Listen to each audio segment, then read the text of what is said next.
Hi everyone and welcome to the channel. My name's Jade and today we are going to do part 1 of our overview of San Isla.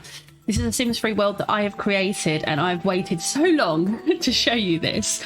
I've posted a bunch of pictures and the support and encouragement from everyone has been amazing. I can't thank you enough.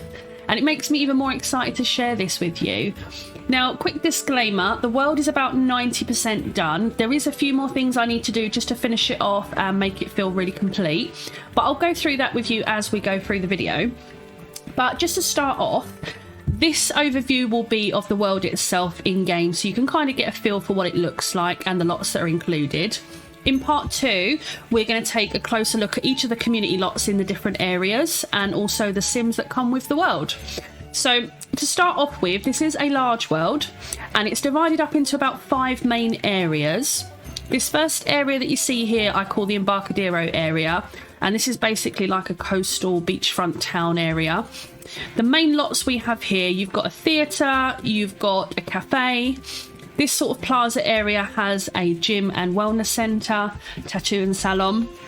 Then we've got a few little things like the museum, we've got a bar and a cafe and so on. On the other side we've got the bistro and the spa that come with Island Paradise. We've got the coffee house, we've got a consignment store, we've got the bookstore, a grocery store, a small sports centre because I didn't want to include the large one in this world, and then finally Rebecca's Cafe. Now I have included the store lot Indulgent Bakery. If you don't have this, obviously it won't be in the file when you load up the game, but if you do it will populate here. We've also got the Early Learning Centre from Aurora Skies. Again, if you don't have that it won't come with the world, but if you do it will populate here. I do have all worlds and all expansion packs. I've tried to make use of that in the world. However, if there's anything you are missing, the game will automatically replace it by default. And when it comes to lots, obviously they won't populate unless you do have them. So just to make you aware of that. I have also included some lots from other worlds, like this bar here, Drinks at Diamond Bucks, which I believe is from Lucky Palms. I wanted to kind of pull some of them in from other worlds. That is basically the main Embarcadero area, except we do have our main beach here and we have 2 piers. This one here is a wedding pier, so it's a really nice beachfront wedding sort of location for you. And this one's more of a fun pier, so it's got some arcade stuff, some entertainment things, and I will be showing you that more in depth in the next video. But this one is just to kind of give you a feel for each area. We go up a little bit. This brings us into the main downtown area. So here we will have the 2 main neighbourhoods. Obviously we do have houses here along the Embarcadero area, and I'm going to be adding in some starter homes probably over here. But this is where we've got sort of a family area with parks included. There is a few families from other games, or not from other games, from other worlds should I say, like the Goths for instance. And then there is Sims that I've created. Now, don't judge me, okay? But the Sims that I've created for this world, a lot of them are inspired by my favourite TV shows or movies. And I am not a great creator of Sims, I will say. So you'll probably look at them and think, they don't look like who I said they look like. But I recognise them and it makes it fun for me. So you will see that some of them are included in this world. We've got the Swan family for one, which is Bella, Charlie and Renee from Twilight. We also have the Cullens here and the Salvatores from Vampire Diaries. We have Elena and Bonnie. We also have Jason Clary from Shadowhunters. Again, they're all just inspired by them. They're not meant to be replicas of them or these amazing lookalike Sims. I don't want to give you false hope here. But I will show you them later on so you'll get a kind of feel for them. Anyway, in the main downtown area, this is where you'll find your city hall, your festival. We've got obviously the grocery and bookstore here. We've got a library. We've got a community centre, which is where you can take your Sims to learn different skills if you don't have them at home, which I thought would be a nice addition, because one of the things I struggle with in the beginning is, you know, trying to learn certain skills until you can afford to buy that machine or item that you need. So I thought this would be a great way to give you somewhere to go where you can learn that stuff for free. So that will be there. We've also got a car dealership. We've got a motel. We've got a diner, not a rabbit hole one. It's one that you can actually go and visit and eat and sit down and so on. We've got a laundromat, we've got a police station, and we've got the fire station here. We've then got the business centre, and right next door to it is going to be a sky bar. So it'll be a bar where you can go up the top and have views over the town. This one's not completed yet, but I will be showing you that soon anyway. And then we've got the hospital and the school and a bunch of houses sort of around the neighbourhood here. Further up the back here, this is where I'm going to have kind of like a Sunset Strip kind of feel, where we're going to have different bars and so on. At the moment, there's only a couple in here. 2 of these are from other worlds. We've got a remake of the Red Rendezvous, I believe from Twinbrook. We've got Lars, which was from Hidden Springs, I want to say. I could be wrong, but I think that's Hidden Springs. We've got a Bowlerama that I've created, which is a really fun lot. It's one of my favourites, so I'll be showing you that later too. We've got P3, which was a club inspired by one of my favourite shows, Charmed. So that's a nice little club. We've got the Plumbog Pictures backlot, and then we've got a version of the Regency arcade / casino. That one I don't have the lot for anymore, but I kind of recreated the building a little bit. So again, we'll look more in depth at that. So that's our main downtown area.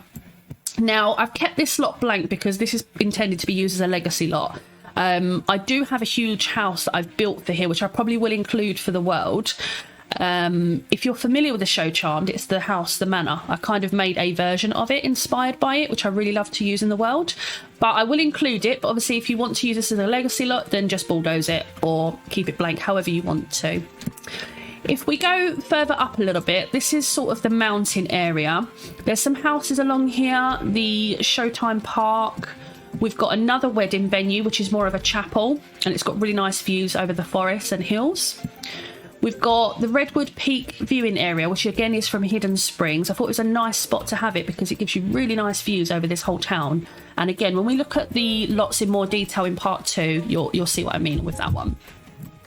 We've then got mixed karaoke, we've got some more houses over here, and another lot that I've included is the greenhouse. So again, if you don't have this, it won't populate here, but if you do, this is where it will be. But if you don't have this, don't worry, because in our farming area that I'll show you later, I have built community gardens and farms, but this is just one of my favourite lots that I like to include in all the worlds that I play in, whether it's one I've created or one that's, EA played. But yeah, so that will be there. Now, if we go over to the left, not the left, the right, this is the area I like to call the bayou. And this area was kind of inspired a little bit by Twilight because I really like the beach, La Push Beach, where it overlooks James Island. So I made a nice little beach area here, which has got this island in the centre and a really nice viewing area if you come running up here. Further up is the actual bayou area itself, and this is very swampy, marshy kind of feeling. Bit of a supernatural area. Over here you'll find Sims like the Black Family, which is Jacob and Billy. We've got a bunch of starter homes, which are little trailers. We've got the Gypsy Caravan, a few little community lots here like the grocery store and a saloon bar, which is really nice, and my version of the Grind, which I've remade, and again I'll be showing you that in part 2. All of the lots that come from other worlds, the ones that I have included, I have renovated them and added a lot to them, so they're they feel a bit more full and a bit more fun, because one of the things I always struggle with is those lots never feel complete. You always have to edit them and put so many things into them. So I've done that with the lots already. So of course you are free to save them and move them into other worlds if you want to. It's just a nice touch to have more to do when you go to these lots. So this will be the bayou area.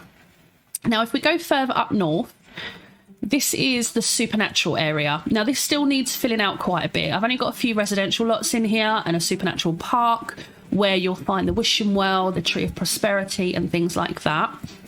And then a little bit further up here we've got the shipwreck diner and we've got magic school. Magic school is one of my favourite lots. This one it is the elixir consignment store as well, but you can also come here to learn magic. So you'll have the spell books, the alchemy stations, things like that, and we'll go in better view of that in the next part. There's also obviously really nice beaches here and plenty of space to add lots and buildings for yourself. If we go over to the left, this is where we've got the Crater Lake area. So we'll have lake houses here. There's going to be a big community lot here where you can do fishing and so on. And there's these 2 really cool craters. which I put in because I wanted a place where I could spawn nanites so that I didn't always have to go to the future to get them. So what I did is I included these 2 craters, which are supposedly where meteors landed. And so you will find that in this area, nanites will spawn. And it's the only place in the world they will, but just so you know. But all spawners are included in this world. So all the gems, all the bugs, everything from every expansion you can find in this world. So there's no missing spawners, just to let you know. And finally, the last main area of this world is the farm and country area. So here we've got the riding school, the equestrian centre, should I say, and the riding school, which I've built. So I'll show you that later as well. We've got another grocery store, we've got a bar, and we've got a diner. I wanted to kind of include a grocery store or a diner or some place to eat in all of the main areas because the world is very big. And, you know, there's nothing worse than your sim being in the red for something and having to travel halfway across the world just to get something to eat or, you know, anything like that. So I kind of wanted to make things as accessible as possible. So that's what we got here. Obviously, we've got some residential lots and there will be some starter homes over here as well. That is one of the things I haven't done yet, and that is include plenty of starter options. There are some, but not a lot. So I kind of want at least 1 or 2 in each area for you. And that is on my list to do. But moving back over here, we do have the pet shop, although I don't have this anymore, I don't believe. So I need to just check on that. That may not be here when the world is actually released. I need to check if it's working all right because I had a lot of issues with the register, so I'm not going to include it unless it's working properly. But we do have a big community farm here, so you can get lots of fruit, vegetables, trees. The tractor will be here if you do have Grandpa's Grove. If not, it will just be a dirt track, so don't worry about that. And right next to it, we have a farmer's market, which again has more fruits and vegetables for you to get. It has the market stands from, is it Monte Vista? I believe it comes with Monte Vista, but it's where you know, the harvestable stands. That's all in here. And it also has a little greenhouse. So this is what I meant about if you don't have the greenhouse lot itself, you can obviously still use these ones and that won't be affected at all. But that is our main farm area. Now, just to give you a view of some of the other areas in the world, we've got this really cool tide pool section, which is something I wanted to include with different fishing spawners. It's a really, really pretty area. So when we go down to actual sim level in game, you'll see what all this looks like. We've got this really cool open cave area with waterfalls. And again, this is really pretty and the spawners will pop up in here as well.